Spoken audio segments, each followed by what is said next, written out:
जिस अतीक अहमद के कुत्ते से भी मुलायम सिंह ने हाथ मिलाया और उसकी तस्वीर वायरल रहती है, उस अतीक अहमद को मंच पे धक्का देने वालों में पैदा कौन हुआ? अखिलेश यादव। तो अखिलेश यादव ने उस पार्टी को अपने अंदाज में मांझा। अवधेश प्रसाद पासी हैं, वो उनको लेकर चलते हैं, सामने बैठालते हैं, अपने फ्रंट में बैठालते हैं। उसकी वजह है वो भारतीय जनता पार्टी को ऐसे चिढ़ाते हैं कि तुम्हारी हारी हुई योद्धा, हमारा जीता हुआ अवधेश। वो अगर काम कर गया तो अखिलेश यादव को कोई रोक नहीं सकता।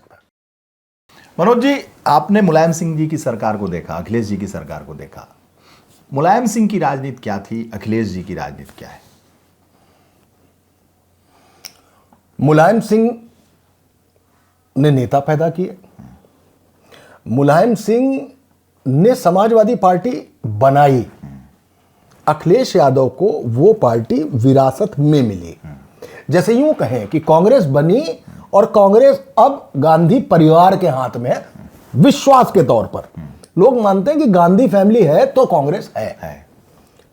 अखिलेश यादव को वैसे मिली सरकार, वैसे मिली पार्टी। हालांकि एक बार बीच में वो राष्ट्रीय अध्यक्ष पद से हटाए भी गए, परिवार का झंझट भी हुआ, कलह भी हुई, सब लोग बिखरे भी, और उस बिखराव में समाजवादी पार्टी को अपनी सत्ता भी गंवानी पड़ी। लेकिन आप जब ये सोचते हैं ना, दो तरीके की बात है। हम एक मसले में घिरे तो या तो हम डिप्रेस हुए या हमने उसको तजुर्बा लिया और आगे बढ़ लिए। उस अखिलेश यादव ने, मैं ये कह सकता हूं कि अखिलेश यादव ने अभी बड़े नेता नहीं पैदा किए। मुझे कोई भी एक आजम खान के कद का, एक बेनी प्रसाद के कद का, एक धनीराम के कद का, एक अमर सिंह के कद का, एक मोहन सिंह के कद का कोई नेता दिखा दीजिए जो नेता हो। एक काम उन्होंने किया हुआ है कि वो जो अवधेश प्रसाद पासी हैं सांसद, उनको एम्बलम जरूर बना रखा है। वो उनको लेकर चलते हैं, सामने बैठालते हैं, अपने फ्रंट में बैठालते हैं। उसकी वजह है वो भारतीय जनता पार्टी को ऐसे चिढ़ाते हैं कि तुम्हारी हारी हुई योद्धा, हमारा जीता हुआ अवधेश, ये दिखाने के लिए। तो अखिलेश यादव ने उस पार्टी को अपने अंदाज में मांझा। कैसे? जैसे जिस अतीक अहमद को लेकर आए मुलायम सिंह यादव, जिस अतीक अहमद के कुत्ते से भी मुलायम सिंह ने हाथ मिलाया और उसकी तस्वीर वायरल रहती है, उस अतीक अहमद को मंच पे धक्का देने वालों में पैदा कौन हुआ? अखिलेश यादव। तो उन्होंने एक नई पॉलिटिकल पोस्चरिंग की कि नहीं, अब हम इस तरीके की राजनीति में नहीं जाएंगे। फिर एक पीडीए का फार्मूला बनाया और पीडीए के फार्मूले की सक्सेसफुल स्टोरी लोकसभा चुनाव में दे दी। हां, इस लोकसभा चुनाव से पहले अखिलेश यादव के पास बहुत कुछ खोने को नहीं था, लेकिन इस लोकसभा चुनाव के बाद अब अखिलेश यादव को इसको सस्टेन रखना पड़ेगा। आप गौर करिए, आजकल वो जिस तरीके के बयान दे रहे हैं कि बिहार जैसे गाने नहीं बनेंगे, है ना, कोई किसी तरीके की कहीं कोई अनाप शनाप बातें नहीं करेगा और हम बहुत सरल तरीके से चलाएंगे। तो वो इस समय एक मैच्योर और होता भी है, जब आपको अनुभव मिलता है, आप उस परिवार की जबरदस्त टूटन, मतलब एक समय की हेडलाइन थी महीनों की कि अखिलेश यादव की फैमिली में आज ये हुआ, आज वो हुआ।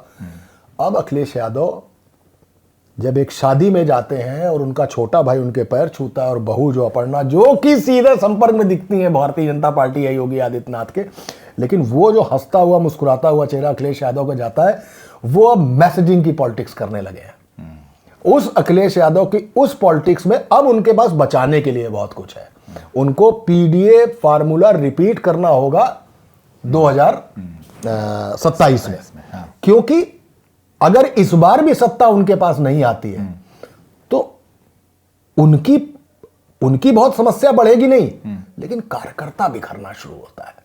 आपका नीचे ग्रासरूट लेवल पे संगठनात्मक ढांचा भूकंप में डोलने लगता है, उसको बचा के रखना बड़ा मुश्किल काम है। तो वो सस्टेन करना पड़ेगा।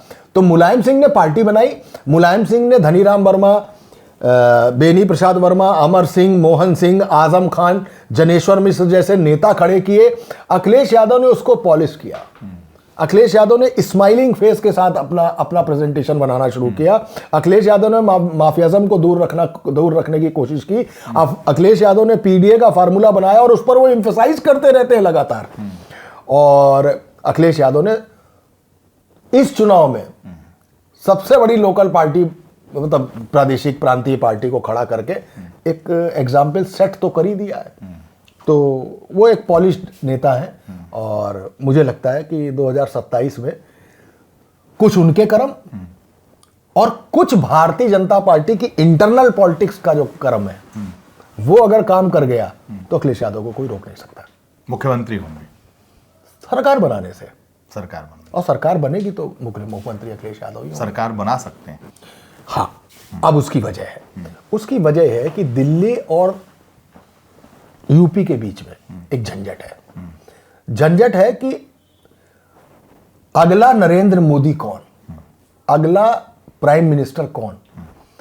तो जब आप आराम से बैठ के जब सोचते हैं, मूंगफली खा रहे होते हैं चटनी के साथ, तो आप सोचते हैं कौन बनेगा यार, अमित शाह ही बनेंगे।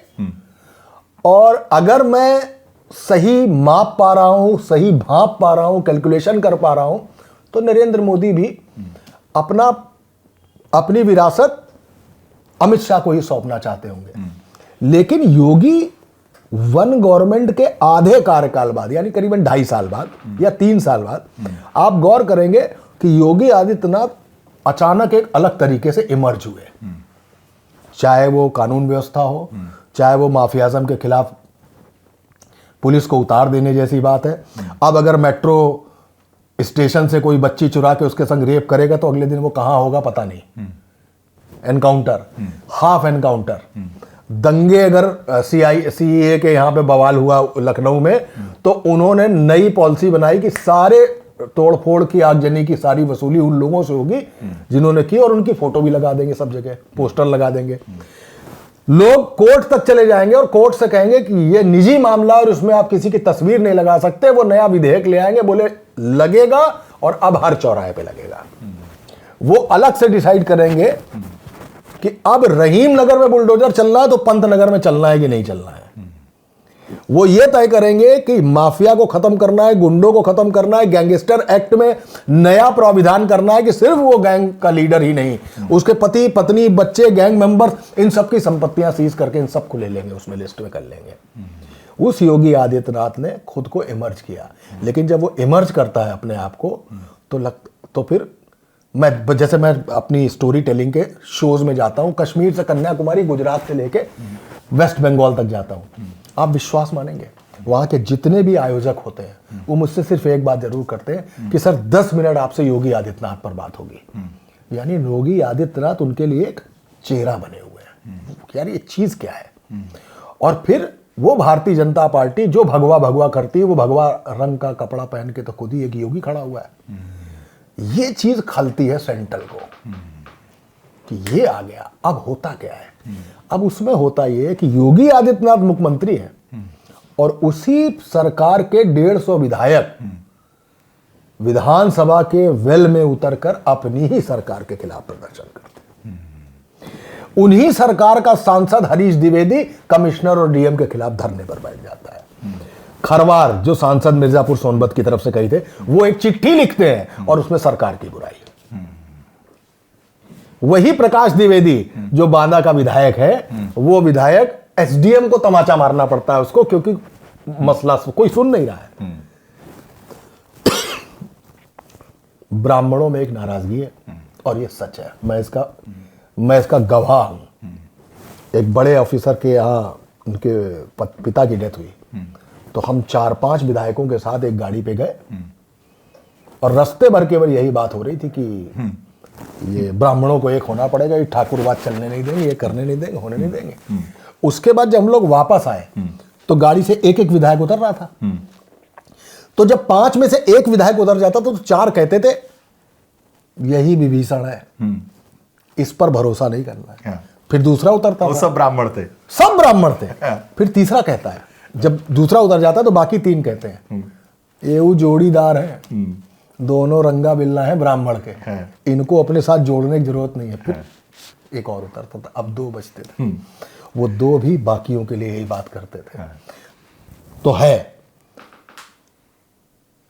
किसी वाजपेयी जी, लक्ष्मीकांत वाजपेयी जो प्रदेश अध्यक्ष रहे और राज्यसभा में है, उस व्यक्ति की गाड़ी योगी की सभा तक नहीं जा पाएगी। ऊर्जा मंत्री श्रीकांत शर्मा ट्वीट करके लिखना पड़ता है कि हमारे यहाँ की ट्रैफिक व्यवस्था ठीक कर दी जाए। ये झंझट कहां से शुरू हुआ? जब प्रधानमंत्री नरेंद्र मोदी जब मुख्यमंत्री थे तब उनके मुंह लगे AK शर्मा जो IAS थे वो उत्तर प्रदेश भेजे गए और इस निर्देश के साथ कि इनको सरकार में मंत्री बनाया जाएगा और गृह विभाग इनको दिया जाएगा। लेकिन योगी आदित्यनाथ अपने मिजाज के नेता हैं, उन्होंने वो नहीं होने दिया। तो अब आते हैं सेंट्रल कोटे के मिनिस्टर। कौन कौन? 2 उप मुख्यमंत्री केशव मौर्य, ब्रजेश पाठक, जतिन उधर चले गए, नितिन अग्रवाल, दयाशंकर को भी मैं मान सकता हूं, दयाशंकर भी होंगे, और AK शर्मा और ऐसे कई कुछ JPS राठौर, ये सारे वो मंत्री हैं जो मंत्री तो हैं, लेकिन एक बार इनका नार्को करा लिया जाए या इनका लाई डिटेक्टर टेस्ट करा लिया जाए या इनसे सच का सामना करा लिया जाए, इन सारे मंत्रालयों में ऐसे ऐसे ऐसे ब्यूरोक्रेट लगा दिए गए हैं कि तुम करोगे क्या? फाइल तो तुम्हारी 2000 पन्ने की होगी लेकिन उड़ेगी तो तभी जब ब्यूरोक्रेट उस पर चिड़िया बैठा लेगा। तो चिड़िया बैठनी नहीं है। हर बार तबादला सत्र आता, इन सारे मंत्रियों से पूछ लिए कितने तबादले करा पाते हैं, वो अपने विभाग का एक तबादला नहीं करा पाते। तभी किसी केशव मौर्य को कहना पड़ता है कि सरकार से बड़ा संगठन है। तभी कोई नजूल की जमीन का एक बिल आता है और वो बिल जिस दिन पेश होने जा रहा होता है, मतलब कैबिनेट में निकल चुका है, वो अब पेश होना है, उसी दिन वापस होता है। योगी आदित्यनाथ अपने मन का स्थायी DGP नहीं तैनात कर पाते। योगी आदित्यनाथ अवनीश अवस्थी को मुख्य सचिव बनाना चाहते थे, बनना भी था, उनको लाया गया, लेकिन उनकी फाइल एक्सटेंशन के लिए 3 बार निरस्त की गई। और इसके पहले मुख्य सचिव वाले मसले में दुर्गा शंकर मिश्रा को सेंट्रल में जिस दिन वो रिटायर हो रहे थे उसी दिन एक्सटेंशन दिया गया और उत्तर प्रदेश का मुख्य सचिव बना दिया गया। 3 बार बना दिया गया। तो क्या इससे समझ में नहीं आता कि सब कुछ है क्या? यही तो वजह है। अब सेंट्रल तैयार हो गया है जातिगत जनगणना के लिए, लेकिन उत्तर प्रदेश में आज भी योगी आदित्यनाथ बटोगे तो कटोगे ये नारा बुलंद करते हैं। वो तय करते हैं कि बुलडोजर कहां जाएगा, उनको मालूम है कि किस माफिया के खिलाफ क्या करना है। वो आज भी ध्रुवीकरण की अपनी स्टाइल ऑफ पॉलिटिक्स को बरकरार रखे हुए हैं। इस मामले में वो सेंट्रल की सुनते नहीं है। तो ये तनातनी, ये सारा ब्यौरा देना इसलिए जरूरी था कि ये तनातनी ही वजह थी लोकसभा में भारतीय जनता पार्टी के अवनमन की। भर भरा के पूरा उत्तर प्रदेश गिर गया। 37 आई, कितनी आई? 37 सीटें आई, गिर गया। ये कलह अगर बरकरार है तो अखिलेश यादव के पास चांदी की तस्तरी में सजा हुआ सोने का एक कलह है ये, और ये कलह अगर चल गई, अच्छा, तो इसका फायदा अखिलेश यादव को होगा, ये बताना चाहता हूं।